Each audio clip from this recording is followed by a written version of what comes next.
ഇടത് അധ്യാപക സംഘടനാ നേതാവിനെ വിദ്യാഭ്യാസ വകുപ്പിൽ താക്കോൽ സ്ഥാനത്ത് നിയമിക്കുന്നതിനെതിരെ ലീഗ് അധ്യാപക സംഘടനയുടെ പ്രതിഷേധം. PT അബ്ദുൽ അസീസിനെ SSA ചെയർമാനാക്കാനുള്ള നീക്കം ഉപേക്ഷിക്കണമെന്നാണ് ആവശ്യം. നീക്കത്തിന് പിന്നിൽ പേരാമ്പ്രയിലെ മുസ്ലിം ലീഗ് നേതാവെന്നും കോൺഫെഡറേഷൻ ഓഫ് കോളേജ് ടീച്ചേഴ്സിന്റെ ആരോപണമുണ്ട്. സ്ഥാനങ്ങൾ വീതം വയ്ക്കുന്നത് കച്ചവട താൽപര്യം മുൻനിർത്തിയെന്നാണ് വിമർശനം. സരീഷ് PK വിവരങ്ങളുമായി ചേരുന്നു. സരീഷ്, എങ്ങനെയാണ് ഈ പ്രതിഷേധം?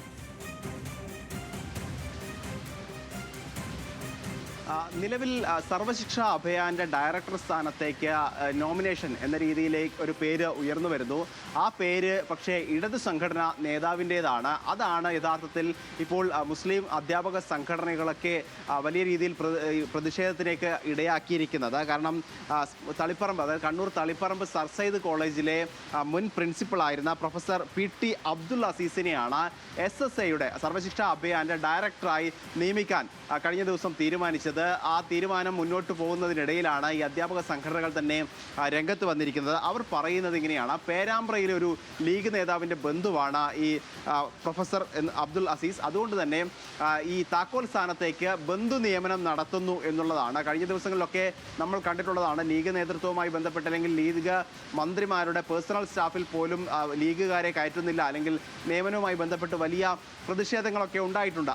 അതിനിടയിലാണ് ഇത്തരത്തിൽ ഒരു താക്കോൽ സ്ഥാനത്തേക്ക്, പ്രത്യേകിച്ച് സർവശിക്ഷാ അഭിയാൻ എന്ന് പറയുന്നത് കേന്ദ്ര സർക്കാരുമായി അസോസിയേറ്റ് ചെയ്തേണ്ട കാര്യമാണ്. അപ്പോൾ ഈ PM ശ്രീയുമായി ബന്ധപ്പെട്ട കാര്യങ്ങളിലൊക്കെ വലിയ ഇടപെടൽ നടത്തേണ്ട ഒരു സ്ഥാനമാണ്. അപ്പോൾ ആ ഒരു സ്ഥാനത്തേക്ക് ഒരു ഇടത് സംഘടനയുടെ, പ്രത്യേകിച്ച് അവർ പറയുന്നത് ഈ ലീഗ് ലക്ഷ്യണം ഈ പ്രിൻസിപ്പൾ എന്ന് പറയുന്നത് AKPCTയുടെ സംസ്ഥാന നേതാവാണ്.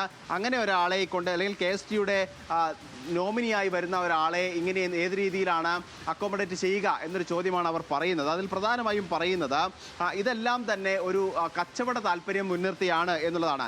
നിരവധി ലീഗ് പ്രവർത്തകർ ഊണും ഉറക്കവും ഉപേക്ഷിച്ച് പ്രവർത്തനം നടത്തി ഈ അധികാരത്തിലേക്ക് എത്തുമ്പോൾ ലീഗ് വിരുദ്ധനായ, പ്രത്യേകിച്ച് ഈ സർ സയ്യിദ് കോളേജിലൊക്കെ ഇതുമായി ബന്ധപ്പെട്ട് വലിയൊരു രീതിയിലുള്ള ഈ ലീഗ് സംഘടനകൾക്കൊക്കെ പ്രതിഷേധവുമായി, അല്ലെങ്കിൽ ലീഗ് സംഘടനാ നേതൃത്വം അവിടെ എത്തിയപ്പോൾ അവിടെ പ്രവർത്തനാനുമതി നൽകിയിരുന്നില്ല തുടങ്ങിയ കാര്യങ്ങളൊക്കെ ഉണ്ടായിരുന്നു. അത്തരത്തിലൊരു വിഷയം ഉണ്ടായപ്പോൾ ഈ ലീഗിനെതിരായ നിലപാടെടുത്ത വ്യക്തിയാണ് പ്രിൻസിപ്പൽ എന്ന് പറയുന്നത്. അദ്ദേഹം റിട്ടയർ ചെയ്തപ്പോൾ ആ റിട്ടയർ ചെയ്ത വ്യക്തിയെ വീണ്ടും ലീഗ് നേതൃത്വത്തിൻ്റെ തലപ്പത്തേക്ക്, അല്ലെങ്കിൽ ലീഗ് നേതൃത്വം കൈകാര്യം ചെയ്യുന്ന ഒരു വകുപ്പിലേക്ക് കൊണ്ടുവരുന്നത് ശരിയല്ല എന്നുള്ളതാണ് അവർ പറയുന്നത്. പ്രവർത്തകരുടെ വികാരം കൂടി കണക്കിലെടുക്കണം.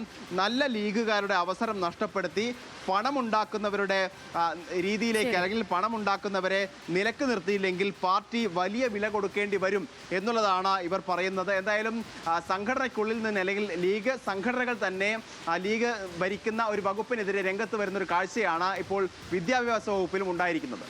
ഓക്കെ, സരീഷ് PK ആണ് ഈ വലിയ വാർത്തയുടെ വിശദാംശങ്ങൾ പ്രേക്ഷകരിലേക്ക് എത്തിച്ചത്.